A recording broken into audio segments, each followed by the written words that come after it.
I'm not on a mic. People can't hear me. I've lost my voice. All right. How about now? I got the big okay from the back. All right. So welcome. Today we're excited to have two of our pulmonary critical care colleagues giving us updates in community-acquired pneumonia with Brad Glavan and then COPD with Mike Skokan.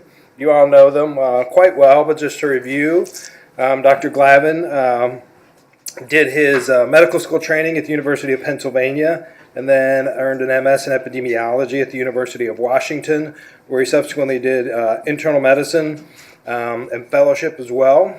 He works in the Oregon Clinic, sees any and everything you would like to send him, including mysterious dyspnea, etc. Mainly does the lung nodule pathway over there in the clinic. Also for the internal medicine residency, he directs our rotations and is our liaison to pulmonary critical care. Dr. Skokan graduated from OHSU and did a residency at George Washington and fellowship at the University of Utah. He also does pulmonary critical care at the Oregon Clinic as well as the ICU, runs the lung nodule program for Providence, and does a fair amount of interventional pulmonology. So we know them both. They're both well-respected physicians and great teachers, and we're happy that they're going to come and give us some updates on two important topics. Thanks, John. All right, good morning, everybody. So as Dr. McInerney said, we're going to do two sort of talks today within the hour, so I'm going to work hard to finish in time to give Dr. Skokan adequate time to talk to you about COPD as well. And my goal this morning is really to go over some of the sort of the key concepts with regard to community-acquired pneumonia, highlighting a couple of the sort of recent updates or sort of evolving areas within this topic. So there's my disclosure, nothing to disclose. I'll start with just sort of going over some of the high points of the epidemiology. This should be familiar to most of you. So community-acquired pneumonia is actually the leading infectious cause of mortality in patients over 65 in the U.S. So that kind of, from the very get-go, sort of underscores the importance of this diagnosis in terms of population health. Risk factors for community-acquired pneumonia: older age, diabetes, COPD, coronary disease, chronic liver disease, chronic kidney disease, aspiration risk. So really it's the chronically ill patients who are at increased risk above and beyond the normal population. Turns out smokers, there's a lot of translational research about why smokers tend to develop infection more easily than non-smokers, having to do with epithelial protection within the lungs. But smokers are at higher risk for actually more severe pneumonia and bacteremic pneumococcal infection than non-smokers. And then patients with substance abuse, these are the folks that we see on the wards and in the ICU, tend to present later for a number of social reasons. So substance abuse is clearly associated with later presentation and more severe pneumonia as well.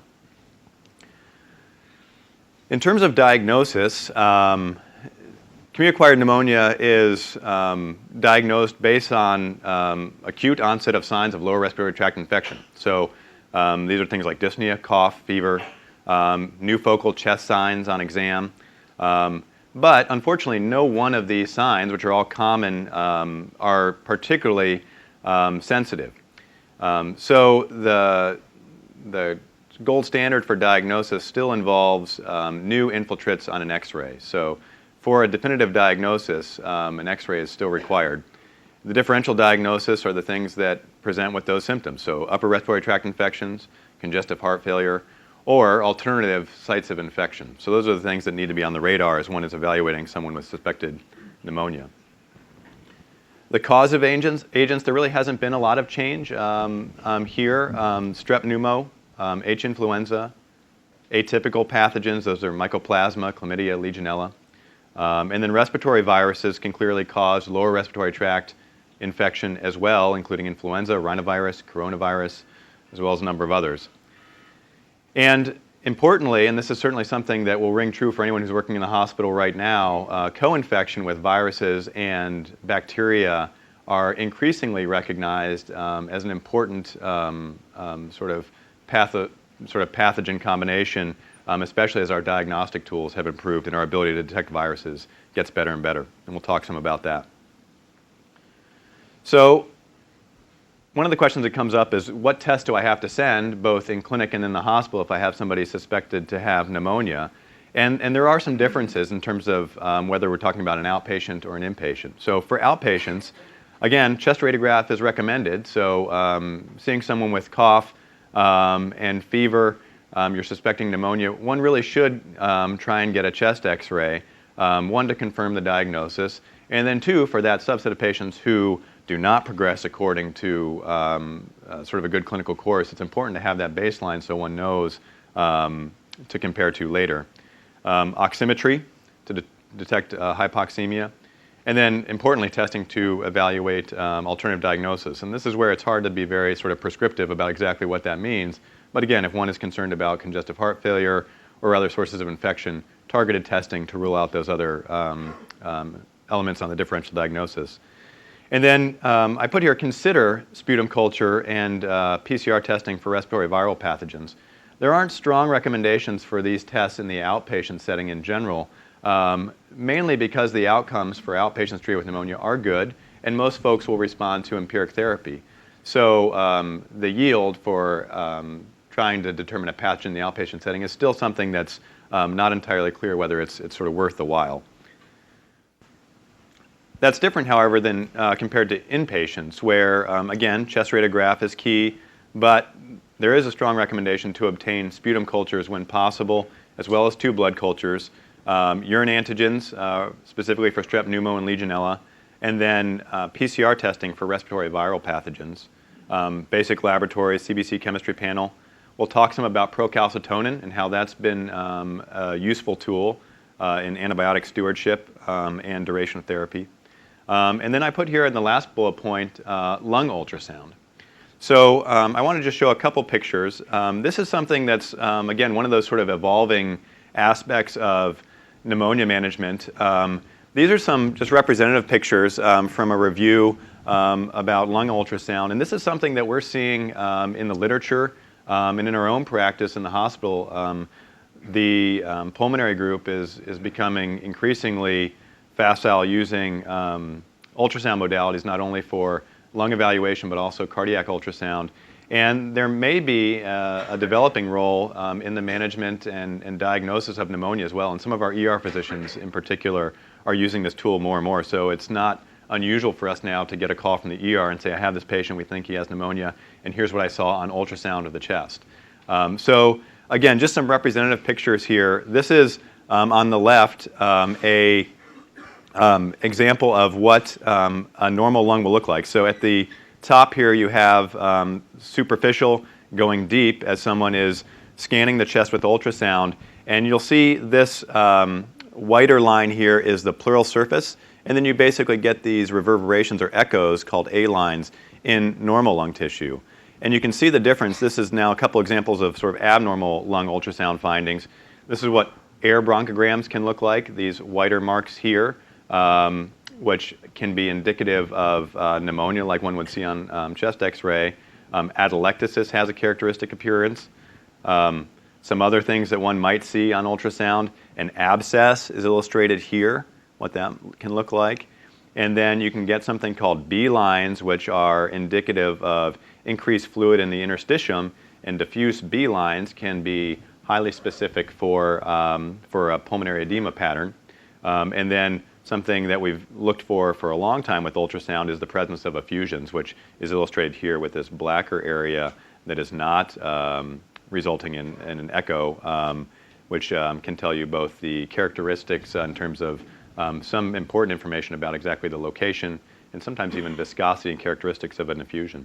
So I expect that that is going to become an increasing sort of tool that we'll use, perhaps not in the outpatient setting, but certainly inpatient, to look for both diagnosis of pneumonia and then complications. So I wanted to talk some about detecting pathogens, because this is probably the sort of most rapidly evolving aspect of pneumonia management right now. So again, the detection of pathogens when pneumonia is suspected is generally not recommended for outpatients, and the reason for that comes from sort of the historical data showing that your ability to actually detect a pathogen when you use standard sputum cultures, and even if you throw in blood cultures and urine antigens, still generally less than 50%, which means the yield is not that great. And again, because most patients are going to respond to your empiric therapy, it's not likely to change your treatment. I put here some of the data on urine antigen testing. Not bad, but not great. So for strep pneumo, 82% sensitivity. However, it is quite specific. For Legionella, important thing to remember is that the urine antigen assay only detects serogroup 1, which is going to miss about 20% of cases which are not serogroup 1. So it's important to remember those caveats, that those tests don't have a very high negative predictive value. So for inpatients, because the potential for more severe illness is clearly much higher, and the implications of finding the appropriate pathogen are more significant, it is recommended to try and nail down a pathogen. So recommend sputum and blood cultures before antibiotics, urine antigens, as I mentioned, and there's been a significant increase in diagnostic yield associated with using molecular diagnostics. And with those molecular diagnostics, which I'll talk about, we now can identify, depending on which study you read, somewhere between 70 and as high as 80% of patients with a potential causative pathogen. So this is really different than maybe 10 or 15 years ago, where greater than 50% of patients who had clinical diagnosis of pneumonia, we would be going on the clinical presentation without a specific pathogen.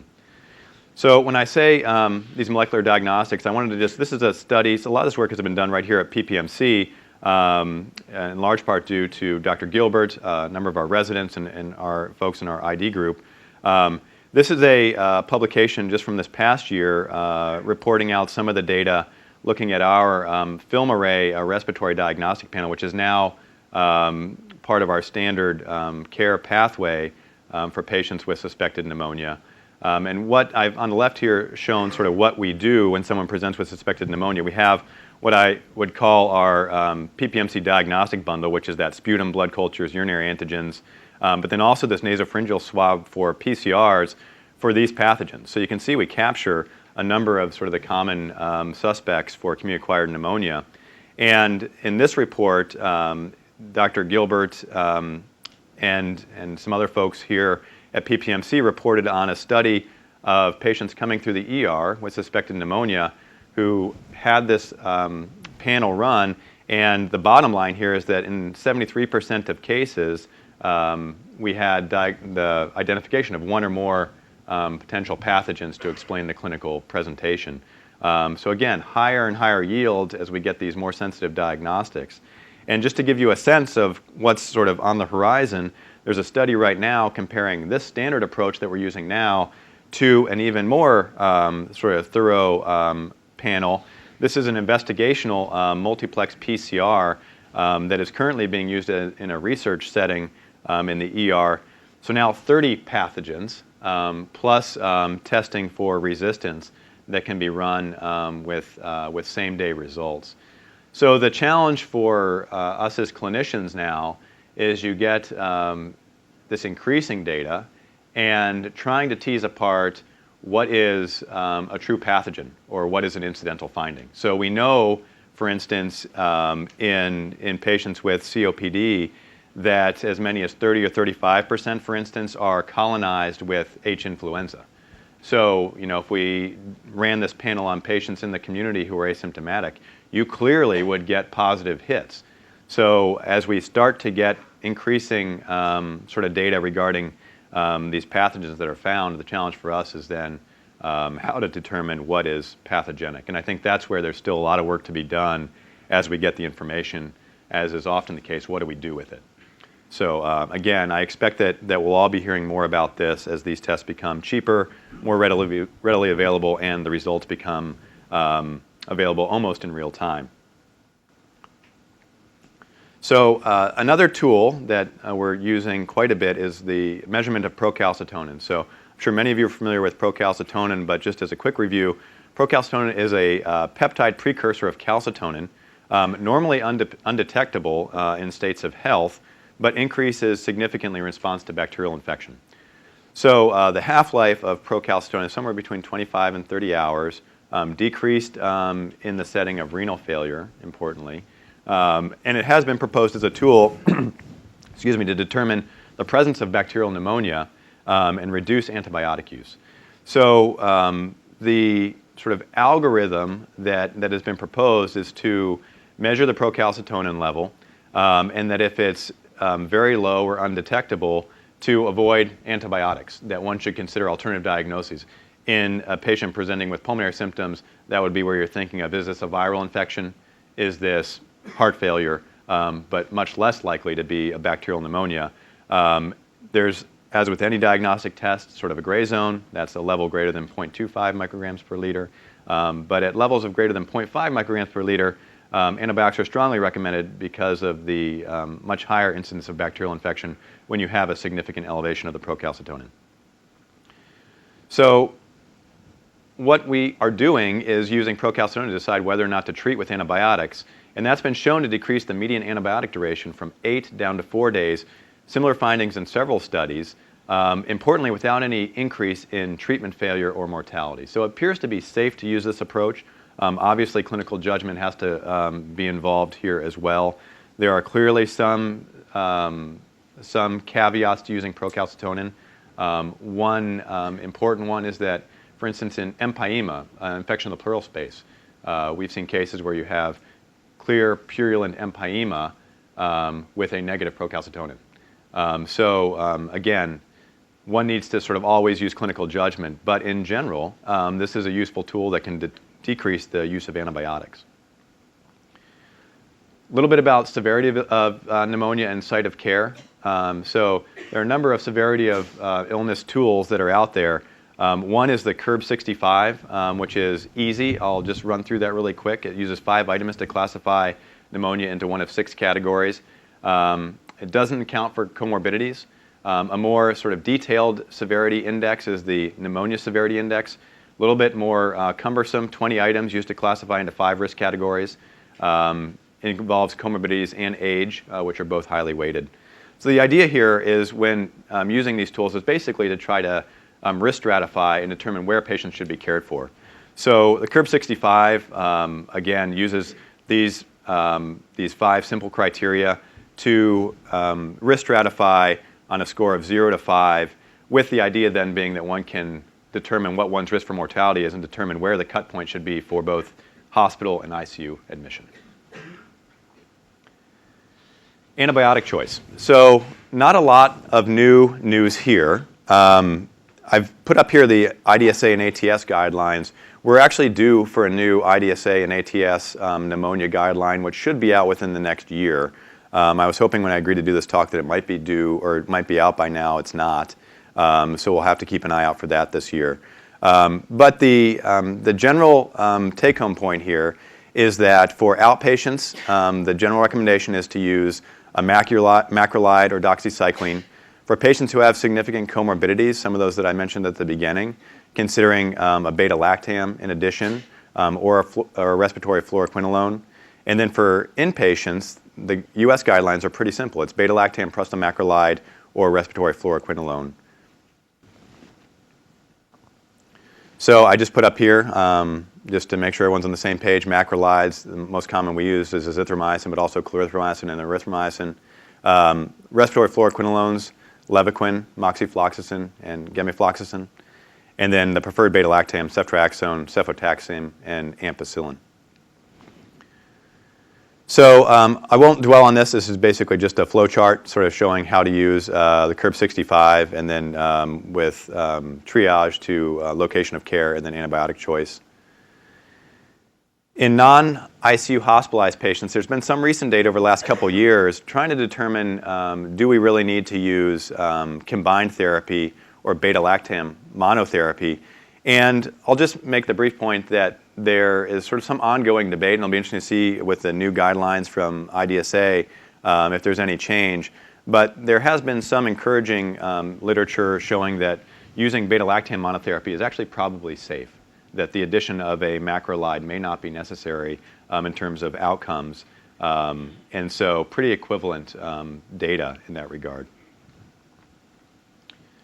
I just put here one slide. We're not going to dwell too much on sort of complicated ICU pneumonia, but two important sort of pathogen considerations.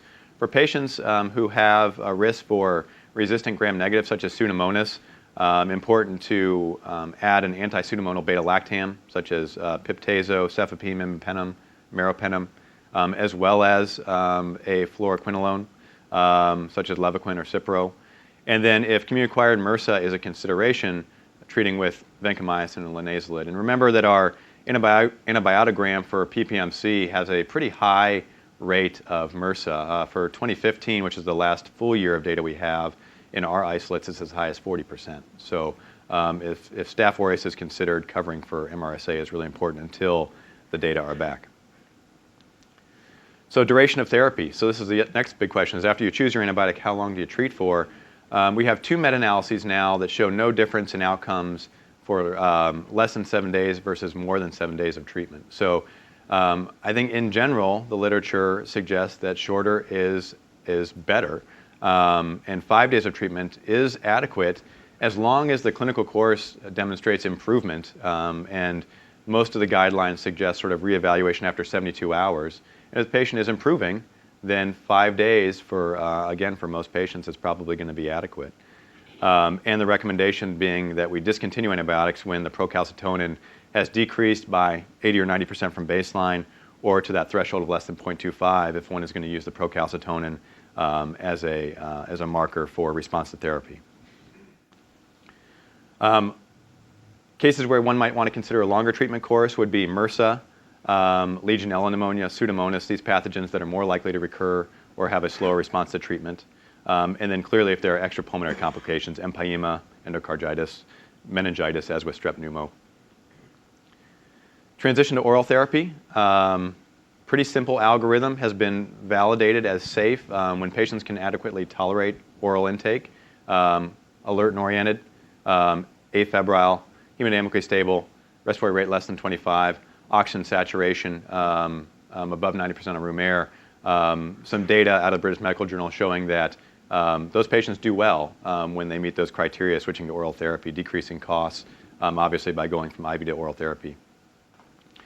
Other sort of new piece on pneumonia that I wanted to touch on is whether or not we should be treating with steroids. So many of you have probably seen in the literature discussion of steroids for community-acquired pneumonia. This is actually probably among the references for the talk, maybe the one that's, I think, the most valuable. This is a review in Annals from now just over a year and a half, or less than a year and a half ago, that looked at the data on steroids and pneumonia. So this has been an area of interest, and a recent study from JAMA that came out in 2015 was the largest study there, the one at the top, that evaluated just under 800 patients.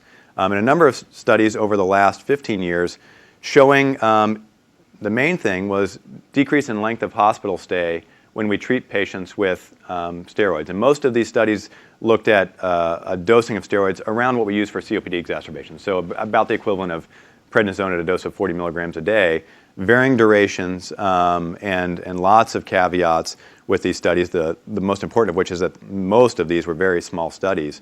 But the consistent finding seems to be that patients clinically improve more quickly when treated with steroids, and then are discharged on average about a day quicker. I show here just the data on all-cause mortality from those studies. There has not been a signal for an improvement in mortality, and I will just point out this top again is the most recent study from JAMA, largest study by far. Importantly, the signal, if anything, was a little bit on the wrong side with regard to mortality. So last week there was a great talk on medical reversals. I would sort of just put this on your radar, as I think this is one that might be ripe for medical reversal. The reason I say that is that if you look at these trials, the largest study, if we look just at the mortality data, the point estimate is here. Again, not significant. But if you look at all of the smaller previous studies, all of the signals are basically to the left. From a statistical standpoint, if we're publishing all the studies that are done and the largest studies tend to get closest to the truth, you should see a scatter plot on both sides of that estimate from the best study. We're seeing everything on one side.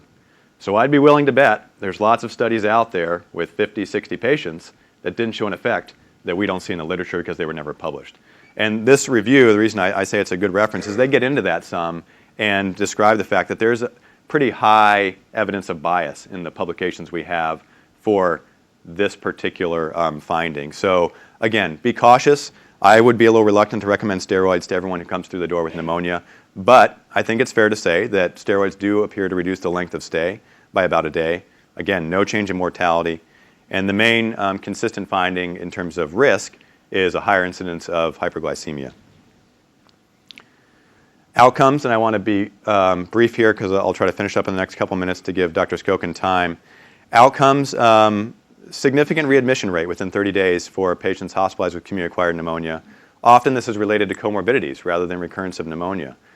Unfortunately, I'm not going to show you any slides about how to reduce that because, frankly, there just aren't good data on what we can do that's effective to reduce readmission rates for patients hospitalized with pneumonia. That's one of the real challenges as we kind of have mandates to improve readmission rates. Is the question is, well, how do we do that? And in older patients, just to remember that it may take as long as 12 weeks for chest X-ray abnormalities to resolve, even if a patient has responded appropriately to therapy. So if one is going to get a repeat X-ray, consider delaying that, especially in the elderly, longer even than the 6 weeks that we usually sort of refer to. Prevention. The main way to prevent pneumonia is immunization. So influenza vaccination reduces the rate of pneumonia from all causes. So that's kind of the most important thing to remember is that we're not necessarily just preventing influenza. When we immunize for influenza, we're trying to prevent pneumonia. This study from now more than 10 years ago from New England Journal of 286,000 patients over 65 found a 30% reduction in pneumonia cases associated with influenza vaccination and a reduction in all-cause mortality. So as many of you know, that's the reason why we're out there beating the drum to immunize against influenza. The pneumococcal vaccines, we have two. The 23 serotype polysaccharide vaccine, again, just to review very briefly the data, strong evidence for reduction in invasive pneumococcal disease, but less clear evidence for reduction in non-bacteremic pneumococcal infection or all-cause mortality. So we can reduce the risk of invasive pneumococcal disease, but not necessarily pneumococcal infection overall. The newer conjugate vaccine, Prevnar, 13 serotype vaccine, effective in preventing pneumococcal pneumonia due to the covered serotypes, but not all-cause community-acquired pneumonia. And remember that close to 40% of invasive pneumococcal disease is caused by serotypes that are not covered by Prevnar. So the CDC still recommends both vaccines for patients over 65 and for younger patients with comorbidities, but it's important to remember that there are holes, and your patients will ask you about this. How come I got pneumonia even though I got the vaccine? It happens, but there's still some protection. This is just a summary slide reviewing kind of the clinical course of pneumonia and kind of key points where there are important decisions. So at the outset, patient presents with symptoms, important to assess the severity, mainly to determine the site of care. Consider microbiologic tests in the outpatient setting, definitely in the inpatient setting. Guideline-driven empiric antibiotics and supportive care.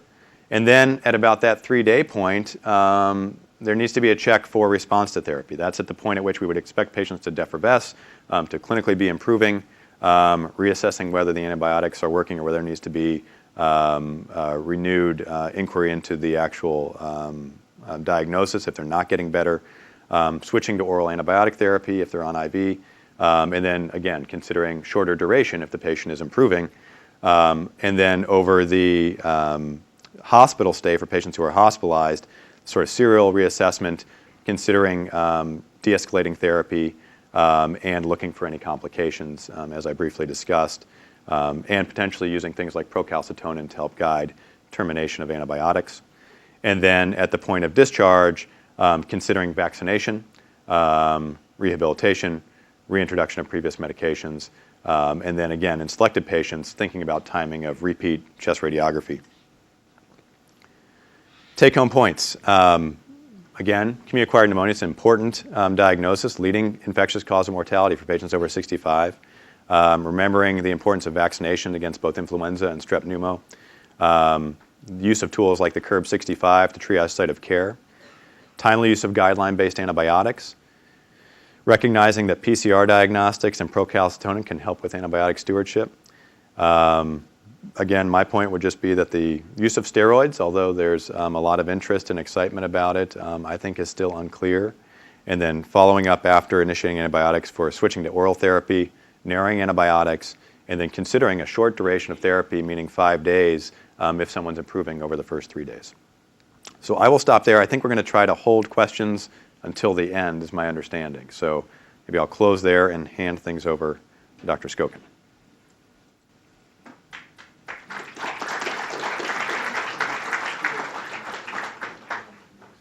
All right. Thanks.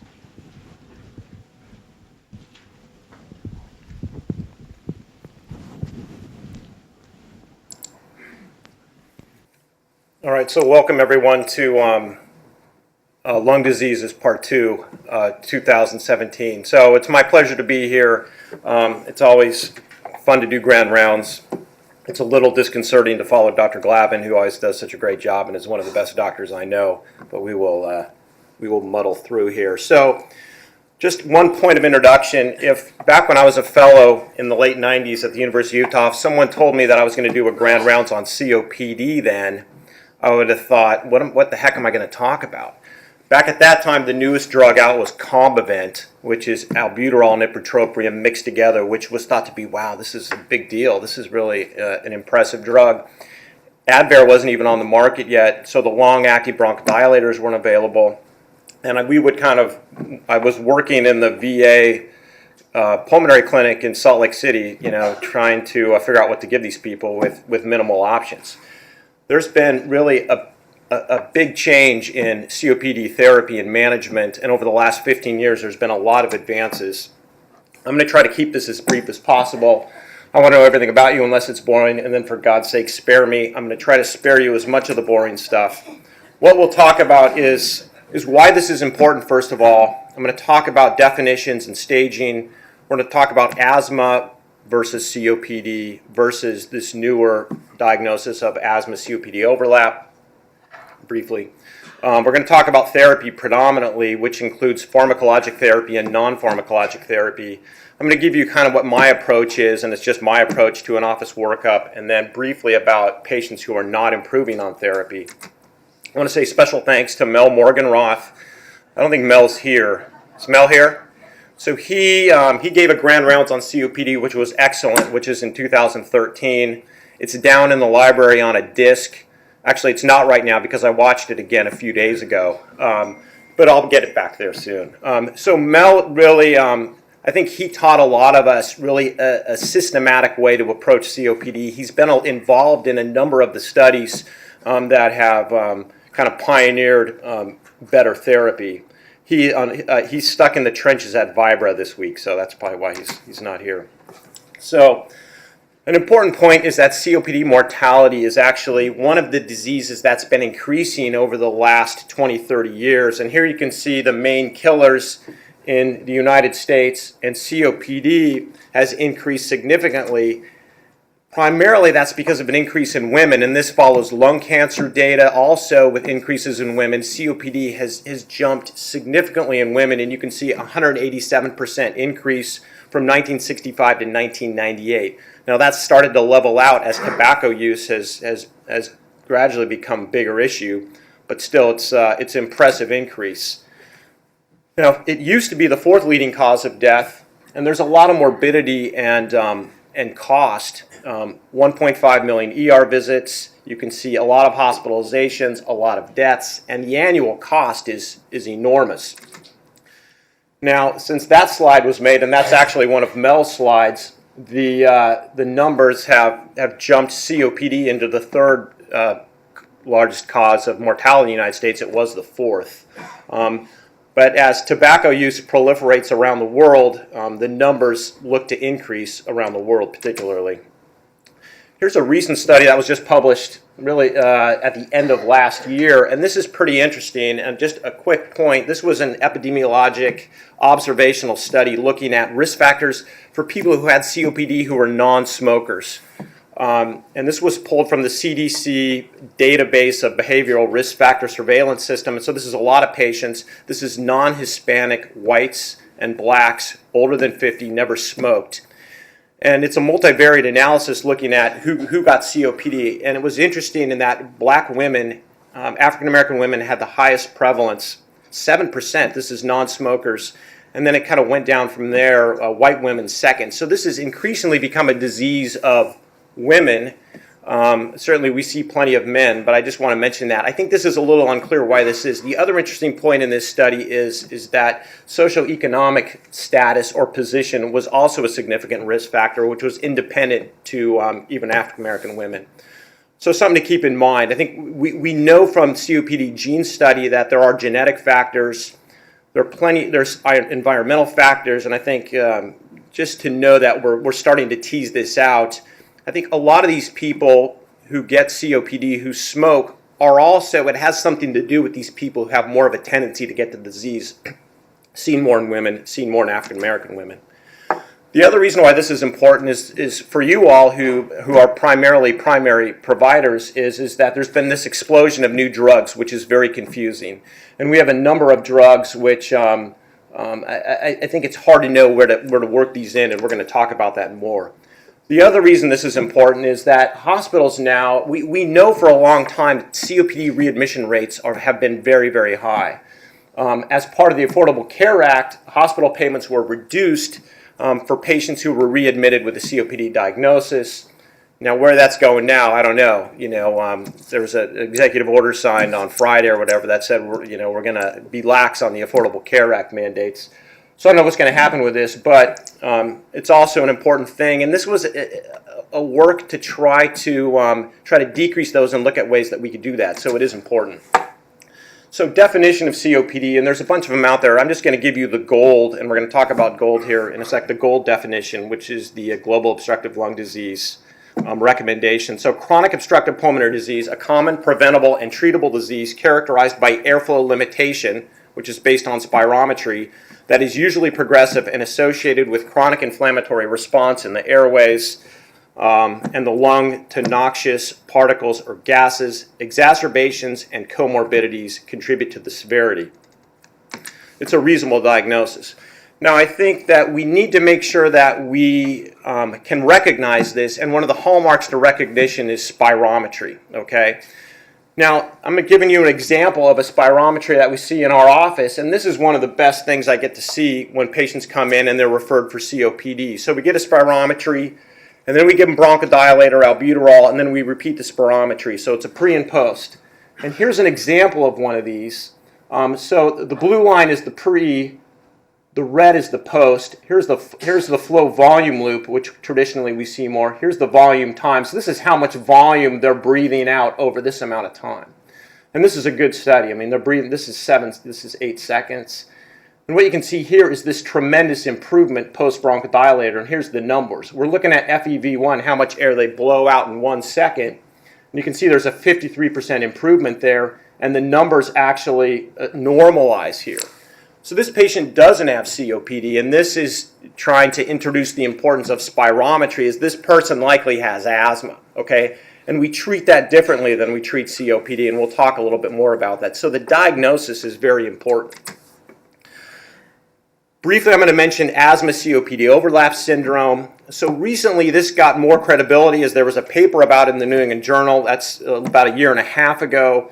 And also, so the Global Initiative for Asthma and the Global Initiative for COPD issued a joint document describing this as a real entity. So it's estimated to be present in 15 to 45% of the population who has obstructive lung disease. The problem is we don't know much about it because all of these folks who have this were excluded from all of the studies. So if you had a big bronchodilator response, you weren't put in the COPD studies. If you had asthma, you weren't, or if you had COPD, you weren't put in asthma studies. So it's not well understood, and I think that's gonna clear up over the next years. The hallmark, though, is progressive airway obstruction and bronchial hyporesponsiveness. So it's kind of a mixed bag. Now, a lot of what we're going to talk about is from the Global Initiative for Chronic Obstructive Lung Disease. There recently was a new document that came out. It's pretty similar to the old. I'm going to give you kind of the most helpful components of this. The big change was in 2013, and prior to that, people had been staged with their COPD just based on spirometry, based on their FEV1, and they would be lumped into 4 different categories, which was stage 1 through 4. This was changed to A through D and took into account symptoms, okay, and also took into account exacerbations. So it was a big change, not just spirometry, but really kind of clinical symptoms and exacerbations. For symptoms, the recommendation was to use either the MMRC dyspnea scale or the COPD assessment test, and I'm going to show you what that is. Also to assess for exacerbations at each visit based in the last year. If it's greater than 1 in the past year, it's significant, so 2 is the number. And then the MMRC and the COPD, and I'm going to tell you what those are. So here's COPD assessment test, which is a little more, there's more to it than the dyspnea index. So this involves basically a survey of cough, breathlessness with exertion, whether or not you can get out of your house, how well you're sleeping. So there's a number of points. As opposed to the MRC dyspnea, which really just has to do with dyspnea, and there's the scale. I will mention that on one of the best apps there is, and I'm not much of an app guy, I mainly just have some for my kid to play with when he's driving me nuts. But I do have this gold app. Okay, so there's a gold app that you can get. It does cost $5.99, but it is well worth it. And it will run through each of these as you see your patient. You put in the scores. It gives you the score. It gives you their stage, and then gives you therapy suggestions.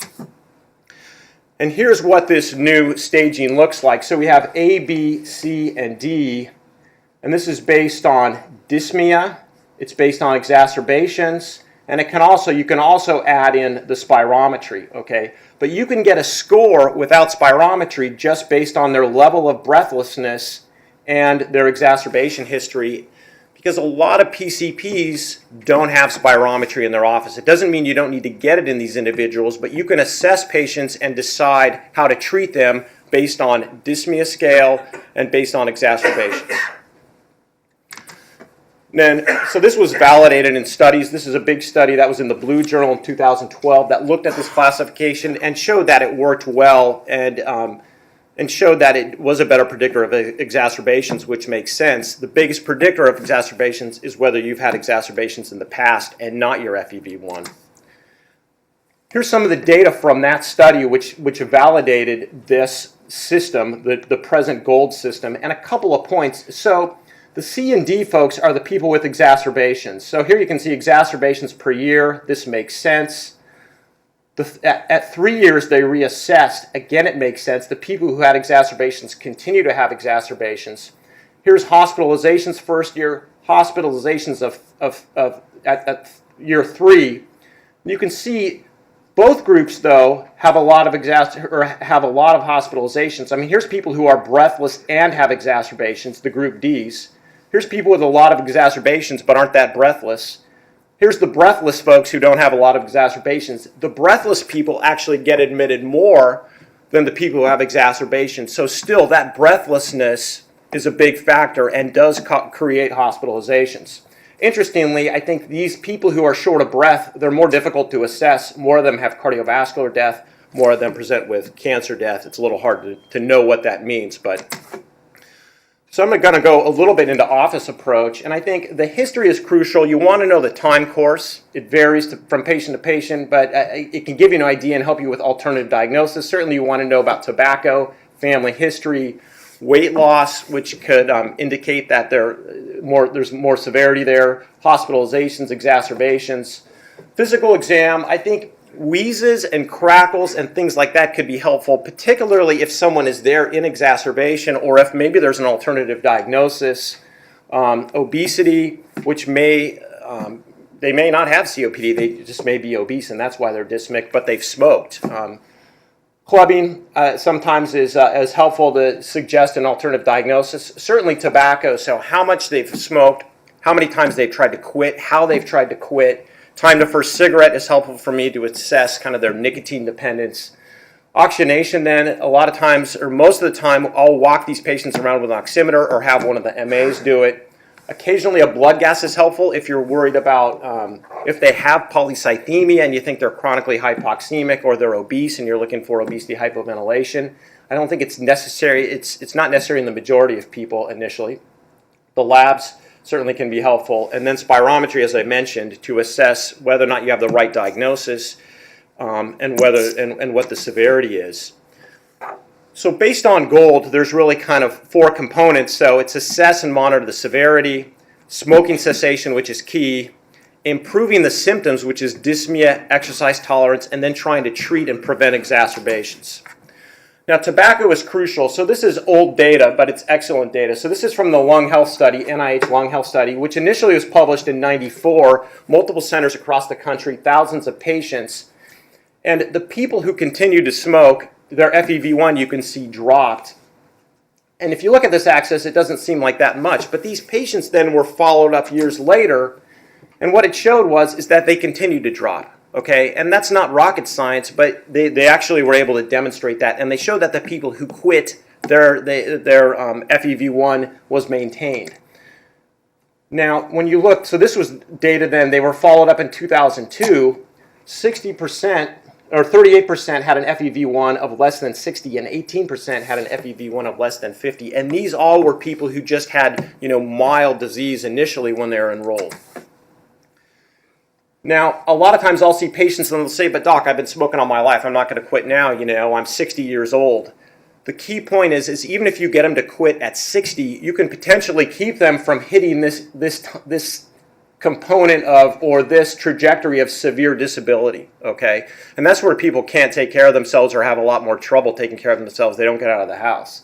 If you can get them to quit at 50, so 50 years old, certainly they'll have symptoms, but you can keep them out of this area. So even my patients who are older, I tell them it's crucial that we quit now, and we're going to keep talking about it and figuring out how we can get it done.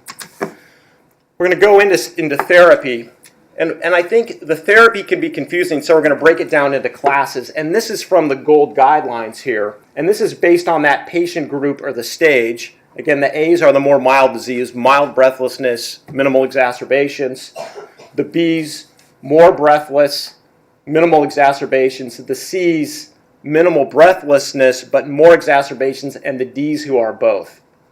And we're going to talk about this. I think the hallmark is for the B's, short of breath people, you want to use a long-acting bronchodilator, okay? Not necessarily a steroid, but a long-acting bronchodilator, and that can be a LABA, so it's a long-acting beta agonist, which would be like Ceravent, there's multiple other ones, or a long-acting muscarinic antagonist, which is tiotropium, Spiriva, and there's multiple new ones, but those are kind of the initial ones that people know the best.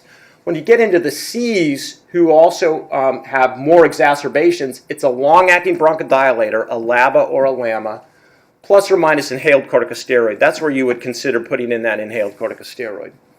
The D's these are people who have exacerbations and breathlessness, and generally those people are going to be on all 3, and maybe some other things which we're going to talk about. So chronic azithromycin, and there's other options there. But this is a reasonable approach, and I think sometimes we see people who, they get it labeled with COPD, and they have symptoms, so they get kind of thrown on everything. The best thing about GOLD is it's trying to tailor the therapy to what people have, meaning, do they have exacerbations? Are they breathless? We want to avoid some of the side effects of some of these meds, and also these meds are expensive, and a lot of people have trouble, getting them. So we want to give them appropriate therapy. So let's talk a little bit about long-acting beta agonist. So multiple studies have demonstrated the benefit of long-acting beta agonist in stable COPD. The TORCH was the largest study, and this is now, it's crazy, but it's an old study. It's about 10 years old, but it was huge. It's over 6,000 patients with moderate to severe COPD demonstrated decreased exacerbation rates. So this was Ceravent they gave them. They also gave them Ceravent fluticasone, but I'm talking about the Ceravent folks. Decreased exacerbation rates, improved lung function, improved quality of life, and no increase in mortality, which is important for the long-acting beta agonist. there was always concerns about arrhythmias in people on long-acting beta agonists like Ceravent. And this was looked at retrospectively. And when people did not have heart disease or arrhythmia, then there was not a negative side effect profile. Now, you have to consider it in people who have arrhythmias or heart failure. But in general, these are well-tolerated drugs. And like I said, there was not a mortality increase. Similar benefit in the other LABAs. So let's talk about the LABA, so like Ceravent versus the LAMA, which would be like Spiriva. Okay, so there's plenty of studies on that. Cochrane in 2012 looked at 7 trials comparing those. No difference in quality of life, overall hospitalizations, or mortality. But Spiriva was more effective at reducing exacerbations. So the LAMA seems to win in regard to exacerbations. Part of that was a big trial, the POET trial, which was in the New England Journal in 2011, which directly compared tiotropium to salmeterol in moderate to severe COPD, and tiotropium was better at preventing exacerbations. I'm going to skip that. That's just a little bit about the POET trial. The big finding, decreased exacerbations. So, combined therapy of a LAMA and a LABA for stable COPD. Been multiple trials on that. So 10 trials found better quality of life, a small increase in FEV1 with the combo. So we're talking like Spiriva, Ceravent, compared to the LAMA alone. So a little increase in FEV1. And again, adding tiotropium to your LABA reduced exacerbations. So there's a theme there. So inhaled corticosteroids. So the data suggests that inhaled corticosteroids may decrease exacerbations but have little effect on lung function or mortality. This is in stable outpatient COPD. If used, should be used in combination with a long-acting bronchodilator. So COPD patients should not just be on monotherapy with an inhaled corticosteroid.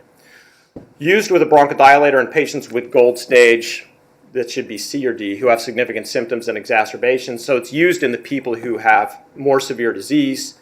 In TORCH, which is that large trial which looked at just salmeterol or fluticasone or combination, improved secondary endpoints of lung function, exacerbations, minimally decreased mortality compared to placebo. So they kind of went for the home run here, which is GlaxoSmithKline. They wanted to show that Advair decreased mortality in your stable COPD patients. It came very close, even with 6,000 patients, but it didn't quite reach statistical significance. That being said, it helped everything else. So here's an interesting study. So this is the Wisdom trial, which was published in 2014 in the New England Journal of Medicine. And this is a randomized controlled non-inferiority trial. A lot of patients, 2,500 patients, severe, very severe COPD. And they were placed on tiotropium, salmeterol, and fluticasone, and then they weaned off slowly, or over weeks they weaned off the fluticasone. And the primary endpoint was exacerbations, and it showed that it was not inferior. So this was an interesting study to show that potentially even these higher stage patients could get by without inhaled steroids. Okay. Other therapy for refractory disease, so roflumilast or Dalaresp, which is a pill, and that has been studied and showed only modest increase in FEV1, but it did show reduced exacerbations, which was significant in the larger randomized controlled trial with 14% less moderate to severe exacerbations. So the key thing about this drug is it does not improve lung function. It may improve exacerbations. In those stage D patients who have frequent exacerbations, it's something to consider. Azithromycin, randomized trial. This was also a New England Journal. Basically also showed decreased exacerbations. First exacerbation, 266 days in the azithro group versus 174 in the placebo. The main side effect was hearing loss, which was more common in the azithro. Not so much arrhythmias, but you had to have a QTC of less than 450 to get in the study. So something to consider is arrhythmias and prolonged QTC. Quality of life was better too in that study. There's been a look at putting in these endobronchial valves.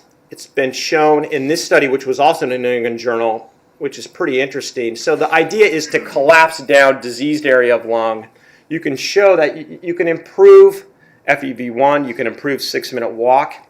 In this group of patients, which was small though, only 84 patients and 16 excluded, 23 serious adverse effects, including pneumothorax in 18%.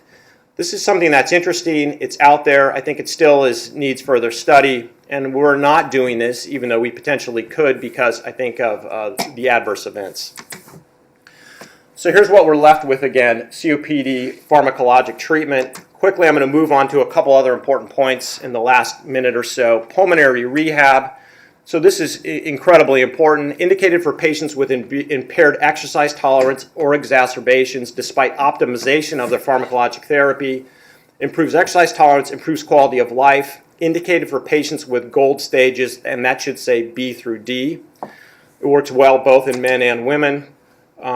So I'm going to jump next then to vaccinations.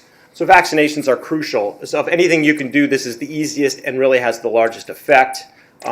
If you look here, this was actually on the pulmonary rehab statement, which was put out in 2015.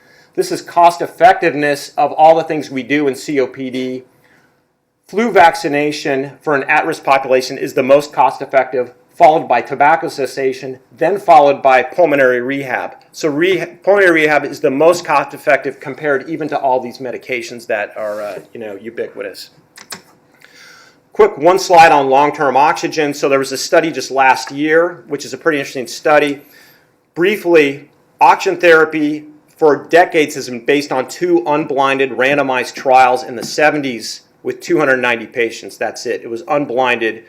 And that's how we've decided who gets oxygen.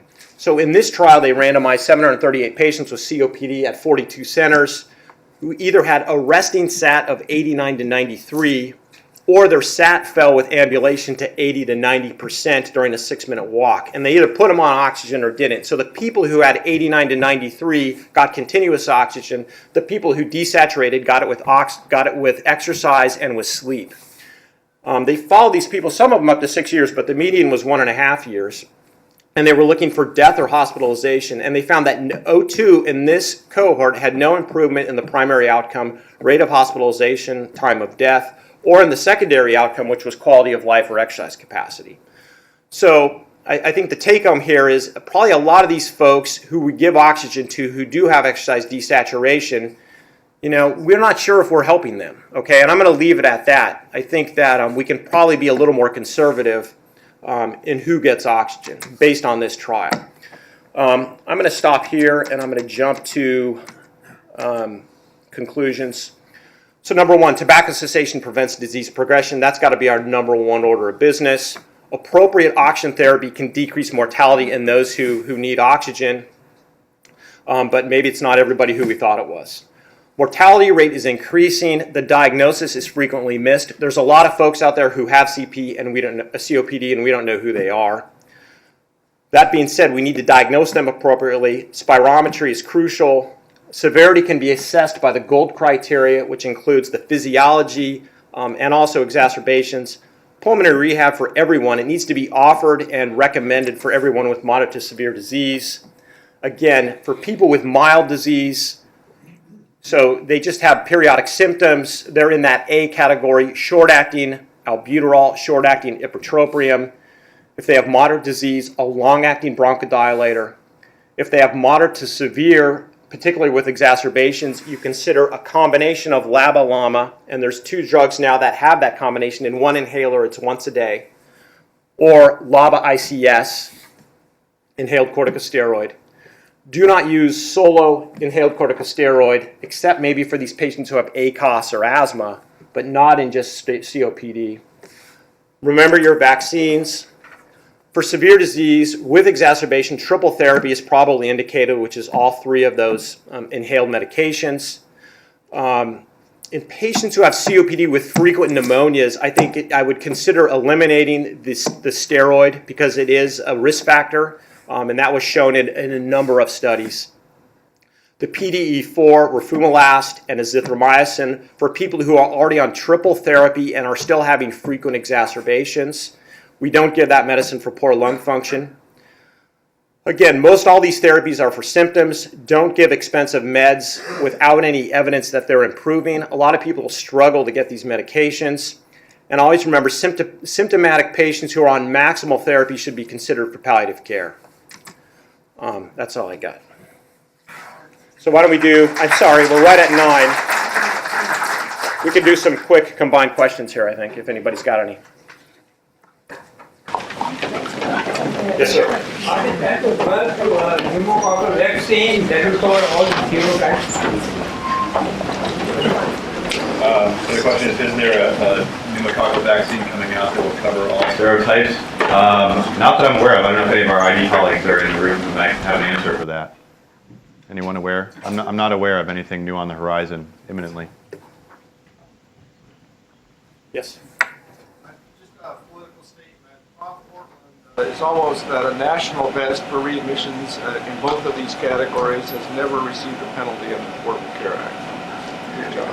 All right, that's great. I think that has to do a lot with the hospitalists, the PCPs who follow these people up, and probably also the exopulmonary chair. Is that a recent photograph? Yeah, that's from this past weekend. It's the inauguration. No political statement, I'm just saying thank you. Anything else? Yes. Would you exclude COPD in older patients who do not have a spirometry and who are too old to go through those tests? Yeah, that's a good question. The question is if someone is too old to do spirometry, would you exclude it? And I think, yeah, if you can't get an adequate test, then it's a useless test. So, and I think, and we see those as we read spirometries, that there's people who can't do the test. So, yeah, it's kind of, I hate to say it, but it's kind of seat of your pants. I mean, I think you got to look for the right history, certainly tobacco history, you know, anything on physical exam that's helpful. Sometimes radiologically, if you can see evidence of emphysema, particularly on a CT scan, which sometimes can tell you that, I mean, that doesn't correlate necessarily with spirometry, but it's another clue. But yeah, I think that's a difficult group of patients, is the elderly patient who can't do spirometry. You can't specifically and concretely make the diagnosis then. One thing in global health, there are over 2 million deaths of women and children under 6 and under due to indoor particulate air pollution.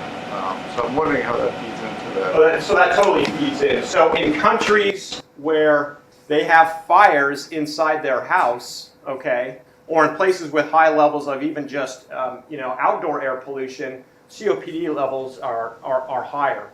And the biomass fuels thing in the home is a huge risk factor for COPD in the rest of the world. Yes, Carol? What's your approach to patients who are in the hospital with a respiratory illness who may be hypoxic and seem to be improving, but they're otherwise ready for discharge, but they're satting, 86% after walking? Yeah. Do you prescribe them a short period of home oxygen, or? Other people can comment. I think I still do. Now, this study was based on stable COPD patients, not someone who's getting discharged with a pneumonia or lung disease from the hospital. So I think sending with oxygen is probably the safest thing until we know better what we're doing. And then with reasonable follow-up, that I think, those people are not going to need long-term oxygen. But I think that's probably the safest thing until there's more information available. I think you said that when patients were asked about the oxygen and how if it helped them, and they said no.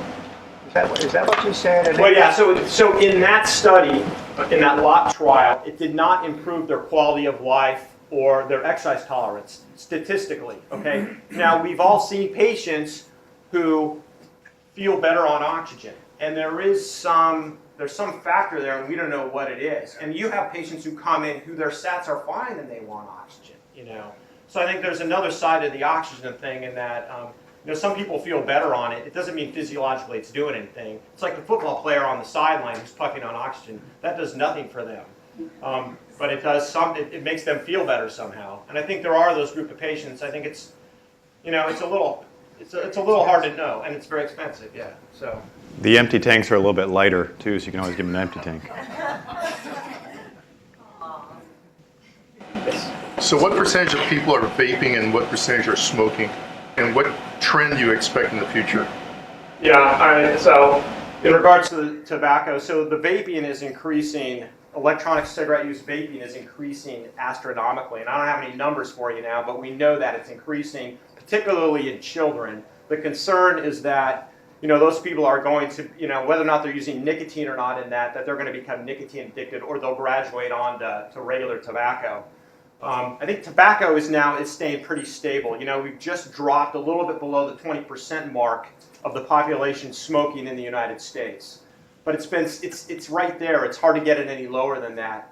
But electronic cigarettes are, I think the tobacco companies are pushing these things as an alternative product, because obviously they just want profit and not healthy people. Is one cheaper? I don't know that. I think that I've not ventured into the smoke shop recently, but the vaping's cheaper. Yeah. So I think they're not subject to the same taxation yet that cigarettes are, and maybe that'll change. But I don't have a good numbers on that. What about marijuana smoke? Yeah. So basically, I tell my patients anything that you burn and inhale is not good for you. Okay, and I think that's and that's true of anything. It's the biomass in the third world. It's any particulate matter. So I think the data isn't there in the same way it is for tobacco, but the concept is the same. And I think we've all seen a few patients who are essentially chain smoking marijuana users who have developed obstructive lung disease. So I think it's possible. Is it less of a risk factor? It may be. I think it's not as clear, but I tell people what's difficult is you have a patient who smokes tobacco and marijuana, and you're trying to get them off one or the other, and it's very difficult. Initially, I try to get rid of the cigarettes, and then we work on the marijuana. I've had marijuana smokers who just can't do it, and I've had to put them on like a vaporizer or try to find something that may be a little less egregious to getting as much particulate matter into their lungs, but there's not good recommendations for that I know of.